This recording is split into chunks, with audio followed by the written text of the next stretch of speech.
Hey guys, so I just wanted to check in with you today. Welcome back to Forever Blooms. I don't think I've ever done like how I store or prepare, process, I guess you want to call it, some of the stuff that I harvest out of the garden because it's really not all that interesting. So I just wanted to show you, for someone like me that has a small garden space and I don't have a million of each type of plant to where I have like buckets and buckets of the same type of pepper coming in at once. The things that I choose to do with my peppers and how I've been storing them and using them. But before we get started, I do want to remind you guys that I'm doing a giveaway on my Instagram. So the giveaway ends August 31st of 2021, and I'm giving away a veggie pod in partnership with Veggie Pod North America. If you don't know what a veggie pod is, I will insert a picture, but I've also done a lot of content on my YouTube channel and on my Instagram, specifically veggie pod related, or at least like mentioned them in a video and showed you in a video of something else that happened to be nearby and I feature it. So it's basically a raised bed, a big old raised bed. Well, they come in different sizes. So one is a large, it's a 6x3, the medium is a 3x3, and then there's a small. So the Veggie Pod North America company is giving away, in partnership with me, I also have a surprise gift, but they're giving away and contributing a small size veggie pod with the legs and the canopy that goes over it. So I'm really excited about that, but you guys can only enter on my Instagram. So go ahead and check that out. And also click the subscribe button if you want to keep updated on my content. You know, I may or may not pop up on your feed if you're not subscribed. So if you're interested or if you want to support the channel, click subscribe. So I just went outside and I have this bowl here. I have a few things that I've already processed here, and I just want to walk you through what I do. I also have some stuff on my windowsill that I can show you. So sometimes if something is not fully ready but it falls off, or I harvest it before it's ready, or in this case it's a tomato that's not fully ripe but it started to crack, I'd rather bring it in and let it finish ripening inside than be outside and get like some kind of fungal or disease or pest issue. Or like this, some of my peppers were getting attacked and so it wasn't fully ripe. You see this green stripe here, but I just let it ripen on my window and it does just fine. And this is a CORBACI pepper that was orange when I picked it, but is now deep red. There's not a lot necessarily of the same type. So this is a pepper that I'm gonna stick on my windowsill because I like them when they're red. This variety is CORBACI pepper. I got it from rareseeds.com, which is the Baker Creek website. And they're wonderful, but I like them better red when they get all the way red. This is a Cubanelle, but as you can see, there might be like one, there might be another one here on the inside. There might be two. I thought I harvested, oh yeah, the other one's right there. But you see, it's not like mounds and mounds of the same type of pepper. It's usually, they come in droves, and then I'll get a bunch of this. The cherry peppers are mounds and mounds of them. But I like to eat those fresh, and I'll tell you what I've been doing with those. But it's not like baskets full of the same type of pepper. So for me, I have to be kind of cognizant of like what I'm gonna do with my stuff when it's harvested in this way, and I have a small garden. So I have a house with a small lot. I do have limited space. I only have 3 garden beds, a couple pots, and some of the stuff I grow in ground, but it's really not that big. And when I started gardening, I was surprised at like how much space you need to get like those beautiful pictures you see on Instagram with people like a big basket full of all one type of tomato. You can get days like that with a couple plants, but for the most part, a lot of those people have multiple of the same plant going, or a bunch of different varieties of the same type of vegetable, and that's how they're able to harvest all that at once. At least that's been my experience in the garden. So a question becomes, what do you do when you have a harvest like this, where it's not necessarily mounds and mounds of the same type of pepper? It might be a couple of one and then a bunch of another one here like this, and I'll tell you the varieties and stuff in a minute. But a lot of the tutorials, a lot of them will presume that you have a bunch of the same, or a bunch of fields, or some, a bunch of space to just have mounds and mounds of the same. And I'm sorry, but I'm the type of person, like, if I'm gonna go through the trouble of canning, it has to be justified to the point where, like, I have so much of something that that I can't handle eating fresh, and that it's just too much to store any other way other than canning. Like, I'm not gonna go through all that trouble to can when I have only like a handful of this type of pepper. I'm just not gonna do it. What I do is I cut them in this direction, like this. Some people just go, and that's probably efficient as well, but I do one of these. And the seeds and everything come out for the most part. And you will see on the inside that there might be a few seeds. So I take this and I go in the sink and I shake it. I shake it and the rest of the seeds fall out. Or I do one of these and a couple more seeds fall out, and I don't freeze them with the seeds. And the reason that you want to go ahead and open this and inspect it before you do what you want to do with it is because there are things and pests that get inside your peppers. And there's also like mold and disease issues that can happen inside your pepper that you wouldn't even know until you opened it and inspected it. So I encourage you to open your peppers and inspect them before you do that. And I did the same here with these Aji Dulce peppers. Of course they have tops, and I just cut it out and hollowed it out so that I can see what's going on in there. If I don't see anything black or anything crawling in there, any kind of disease or pest issue, I put them on the paper towel like this, and I actually let them just air dry, because the way that I have been able to do this as efficiently for my schedule, you know, I'm very busy with work and I have 2 kids, is to actually freeze them. I put them in freezer bags. As they ripen, I clean them off and I do this to them, and I'll stick them in freezer bags. So let me show you some of the stuff that I already have in the freezer from prior harvests that I've done like this, where I might get 10 or so of them. So this is an example of peppers that I have frozen.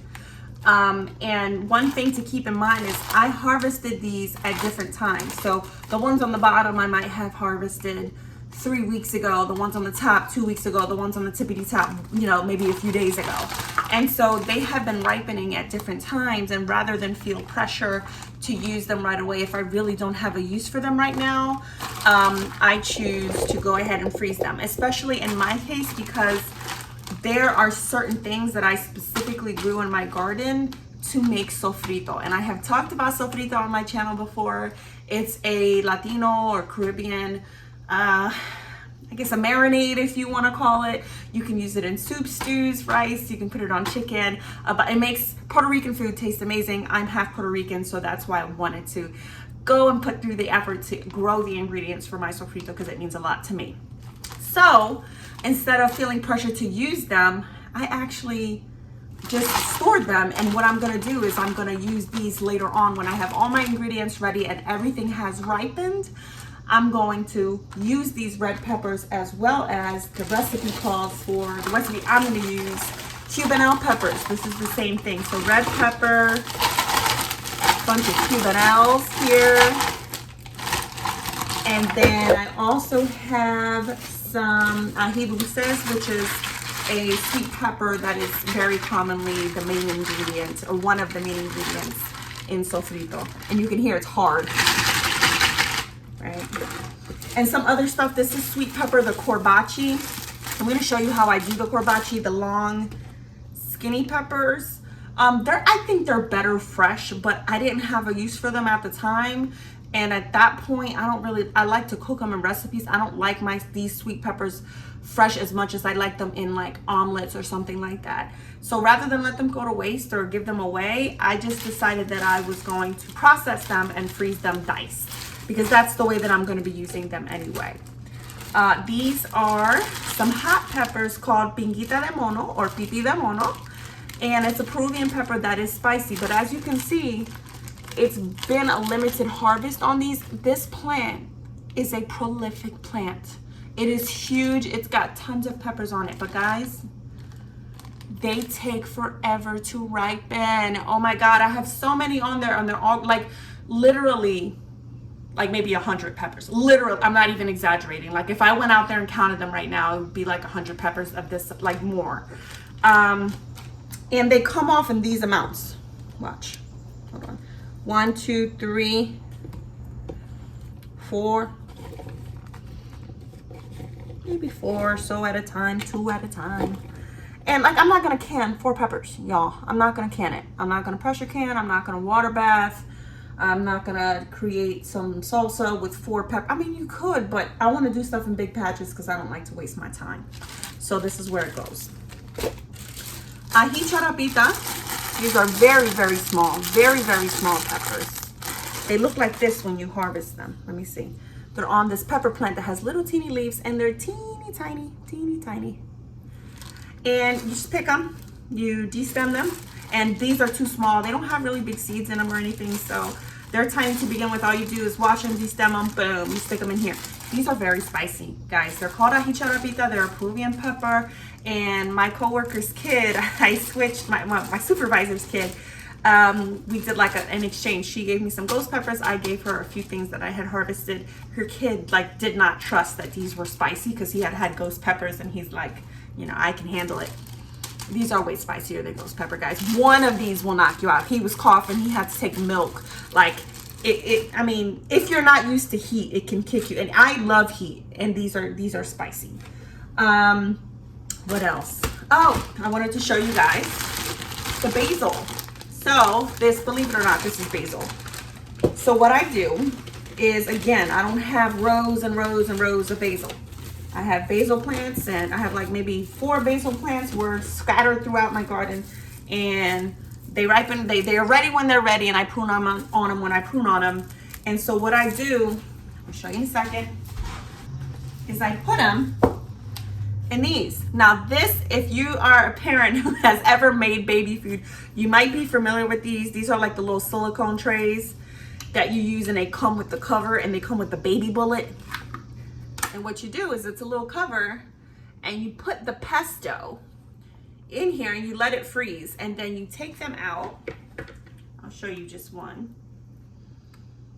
See how it's coming out? Just take it out. And I saran wrap each one individual, because I might use 2 at a time, but I'm not gonna use like 6 at a time for one recipe. So I eat on these throughout the winter and stuff.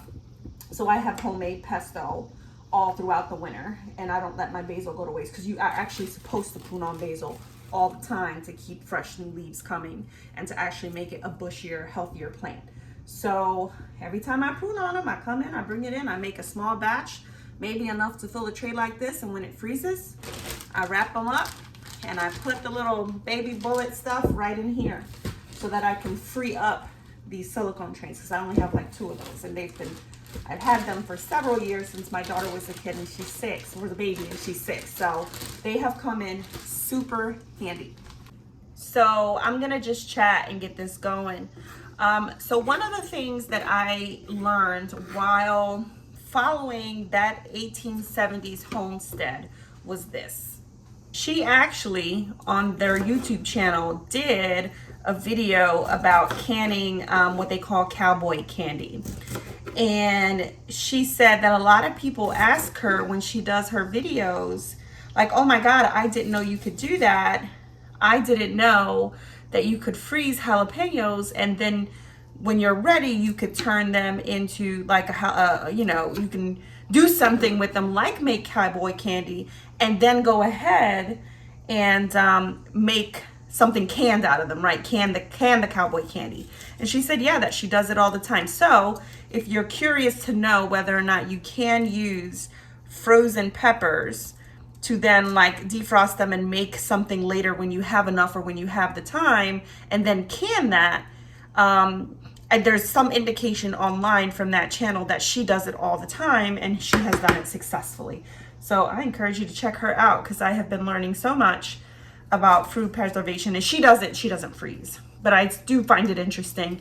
And eventually, when I get to the point in my life where I'm growing some more things, I want to be prepared to know like how to do that. So I watch her channel as I drink my morning coffee or get ready for work. And what I'm doing here is I'm slicing the tops off. I'm doing another slice longwise on these, and I'm splitting them in half so that I can examine inside and take out the seeds and make sure there's nothing in there. At some point, guys, these peppers, some of the varieties may be too small for you to do that for, and I get that. But as for me, I'm just gonna go ahead and do it since I have a little moment without the kids and I've been wanting to do it, and I wanna freeze them without the seeds in them. I just go ahead and do it for the peppers that are big enough for me to do it. And I might not get every single seed out, but we're gonna go ahead and try. And these are the CORBACI peppers, the long skinny ones. So what I do with these, and I'm on camera and I messed up because I'm distracted. Guys, I usually don't do the spicy ones first and then these, because you could get some spice to these. So I just got distracted doing the video. So I'm gonna go ahead and do one of these for now, just to block some of the juices. All right, I cut this off like that. And then I grab it here and I go straight down. These CORBACI peppers are nice, they taste good. And they're a prolific plant. Like, they have a ton of peppers on them right now and they're beautiful. They're just a pretty plant. But one thing I will say is that they are quite seedy for being such a narrow plant. But you know what? I use them a lot in recipes where, you know, it might not matter. Like, I've been using them in omelets. And they're really easy because with the regular bell pepper, you kind of have to slice it 50 million ways to get it diced smaller. With this, you literally would just, I mean, I don't de-seed them when I'm not freezing them. I just throw them in with the seeds, but because I'm freezing them, you just do one of these and you slice them. And they're so easy. They're already like diced small. And you could even do it one more time, like slice it longwise, but I don't think, you know, they shrink and stuff. So, yeah. You hear the crunch on these? These are really good. I love them. Like I said, I don't always eat them fresh, but I do eat the little tail. And they're good. And then I put them right here. Now, if you guys don't know about fish peppers, look at this. Do you see those stripes? It's variegated. It has white in it. And the leaves are variegated. I should have brought some leaves in. The leaves are gorgeous. And then they turn all of these, even though they're different colors, they do what peppers do, right? And they are different. Oh, this one is a good representative of, like, look at this. I don't know if you can see the stripes on it. There you go. But they turn all kinds of different colors until they eventually get to a more red, which is, this is just starting to get red. It's like turns a little bit like a brownish red first, and then they go completely to red. But I've just been so enjoying the fish peppers, and it takes a while to get started, but once it does, they all start ripening pretty quickly.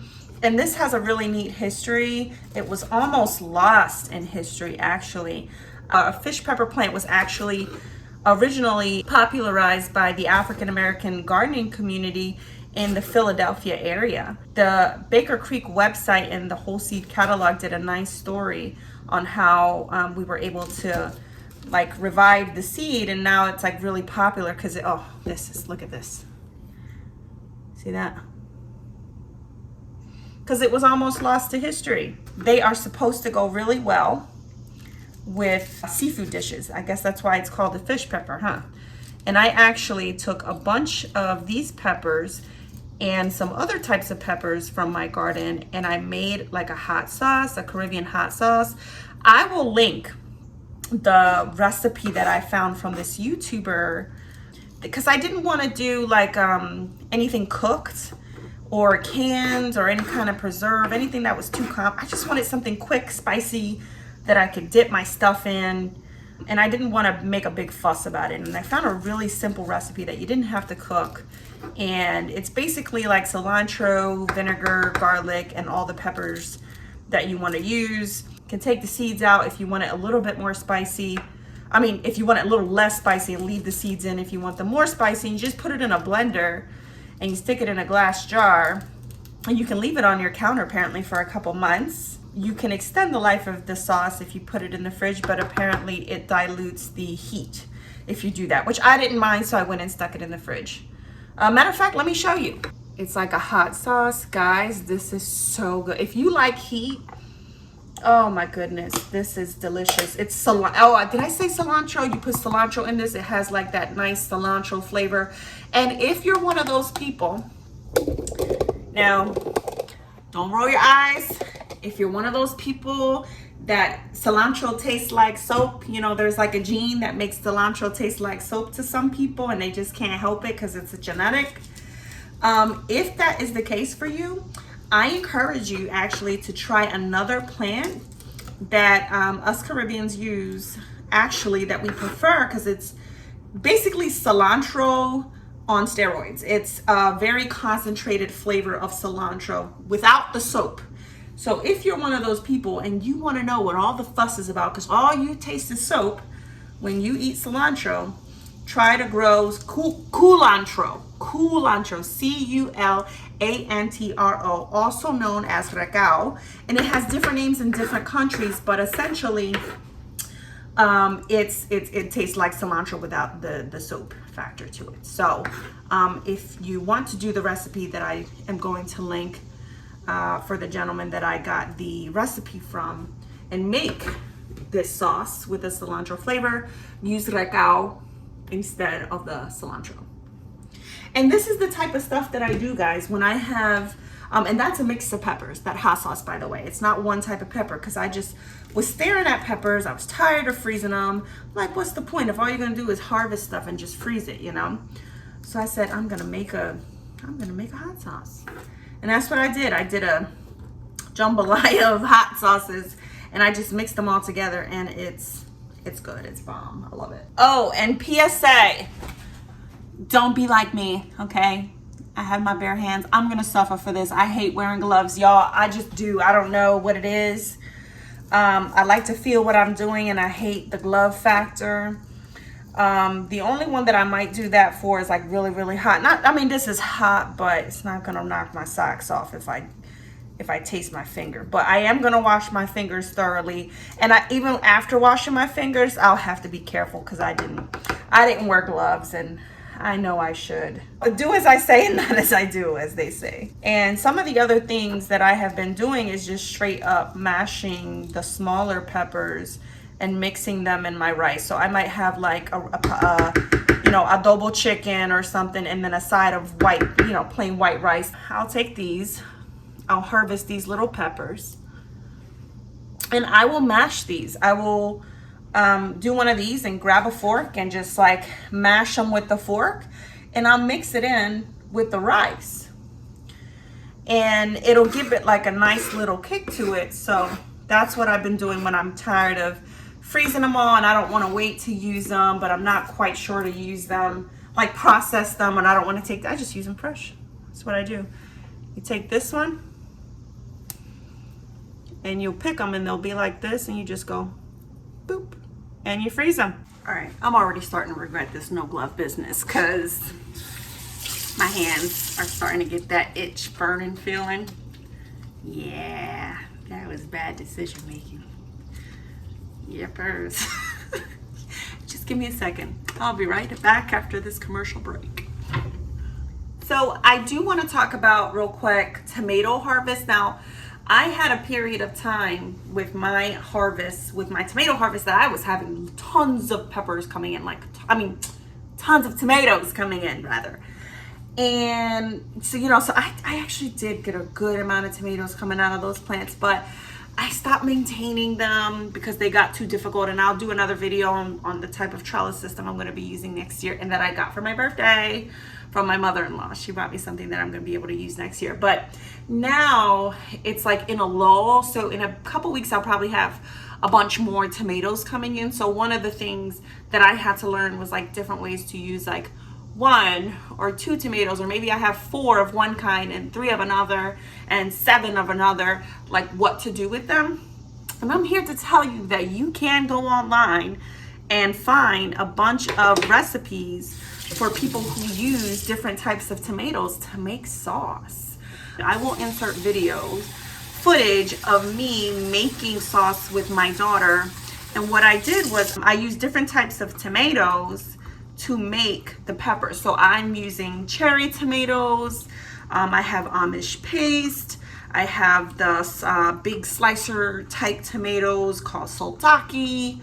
So I have like the 3 main categories of tomato plants, and you know, maybe not enough to make something where you might need 17 of one of them. I don't care. I made sauce. I found recipes, and let me tell you, it was delicious. It was delicious. So I used Sun Gold tomatoes, which are the orange cherry tomatoes, and let me tell you, you get a ton of those even with one plant. And then the Amish paste, which had a good amount on them, and a couple of them were very, very large, like larger than your average paste tomato, like very large. So my plants did well. And then I had the Soldacki, which produced a good amount as well. And so I mixed them all together, and I'll walk you through how I did that. But essentially, hey, but essentially I skinned them. And what I did in order to skin them, which, you know, if you take the skins off, it'll taste better and it'll process better. You stick them, you boil them. You boil them, and then after you boil them, you put them right into cold water, ice water with ice in it. And it basically, the peels come right off for you, and you don't have to really worry about taking the labor of peeling them, because it can be very hard. And then after I peeled them, I blended them until you get like, it kind of is watery when you first blend it, but eventually you cook it down, you put it in a pot, you put all your seasonings in it, and you cook it down, and all the liquid does evaporate eventually, and it turns into a really delicious sauce. So if maybe you don't have a million Amish paste tomatoes, like paste type, aroma type, but you have a combination of a bunch of different types of tomatoes, I'm here to tell you that I did it, and it was delicious. Oh, another thing I did, I make salsas, dips. I tried for the first time, guys, I'm not a huge mayonnaise fan. I know it's a big thing in the South where you have tomatoes with mayonnaise and a little salt and pepper on toast. And I thought, I don't know. I'm not a huge mayonnaise fan, guys. But I tried that as well because I had a big slicer tomato, a big Soldacki. And it was huge. It was enough to cover the whole toast if I wanted it to. And I thought, everyone goes on and on about this tomato sandwich. I need to try it. Even though it's not my thing, like, I have to try it. And by the way, I'm doing this Aji Charapita. You just, boop. I don't slice these or anything. They're too small for that. So anyway, I tried it, and it's really, really good. The tomato and mayonnaise sandwich. So if you're on the fence, even if you're not, as long as you don't hate mayonnaise, like if you hate mayonnaise, there's nothing anyone's going to be able to do to make mayonnaise taste not like mayonnaise. But if you're open to mayonnaise and you kind of sometimes will eat stuff with mayonnaise in it, then you will probably like a tomato sandwich. A little bit about this Aji Charapita. This is probably the most slow growing pepper that I've grown. It takes forever to germinate. It takes forever to get of any substantial size. While my other plants were overflowing and huge, they were nice and tall, 8 to 10 inches. One of them was maybe a little bit too tall and was like 12 inches tall. Even after I pruned on it, this one remained very small. And when I say very small, it was like this. Like even after being started indoors under very efficient, high quality grow lights, they did not like it inside. But one thing that I will say about the Aji Charapita is that it actually, I lost one.